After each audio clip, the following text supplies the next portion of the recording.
సూర్యాపేట జిల్లా భారీగా నల్ల బెల్లం పౌడర్ పట్టివేత. నల్గొండ జిల్లా ఎక్సైజ్ డిప్యూటీ కమిషనర్ గారి ఆదేశానుసారం నల్గొండ జిల్లా excise assistant commissioner Santosh, Suryapet జిల్లా ఎక్సైజ్ సూపరింటెండెంట్ ఆర్ లక్ష్మానాయక్ గార్ల ఆధ్వర్యంలో ఈరోజు ఉదయం సూర్యాపేటలోని మోతే మండలం సింగరేణిపల్లి టోల్ ప్లాజా దగ్గర సూర్యాపేట ఎక్సైజ్ పోలీసులు, ఏసీ ఎన్ఫోర్స్మెంట్ నల్గొండ బృందంతో కలిసి సంయుక్తంగా వాహనాల తనిఖీ నిర్వహించినారు. ఈ తనిఖీల్లో భాగంగా 1167 నల్ల బెల్లం పౌడర్ కలిగి ఉన్న బస్తాలు, ఒక్కొక్క బస్తా 30 కేజీల చొప్పున మొత్తంగా 350.1 క్వింటాల నల్ల బెల్లం పౌడర్.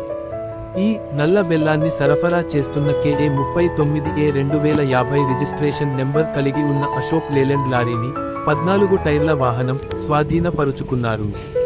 అట్టి వాహనంలో ఉన్న కర్ణాటక రాష్ట్రానికి చెందిన A1 Shyam SO Hanumanthu, RO Basava Kalyan తాలూకా, బీదర్ జిల్లా మరియు A2 Jagannadh SO Nagappa RO చిన్నచోళి తాలూకా, కల్బుర్గి జిల్లాలను అరెస్టు చేసినట్లుగా సూర్యాపేట ఎక్సైజ్ CI మల్లయ్య తెలిపినారు. ఈ దాడులలో ఎన్ఫోర్స్మెంట్ CI వెంకటేశ్వర్లు, ఎక్సైజ్ SIలు గోపాల్ రావు, శోభారాణి మరియు హెడ్ కానిస్టేబుల్ అఫ్సర్, కానిస్టేబుల్లు వనజ, గౌతమి, బ్రహ్మం మరియు ఇతర సిబ్బంది పాల్గొన్నారు.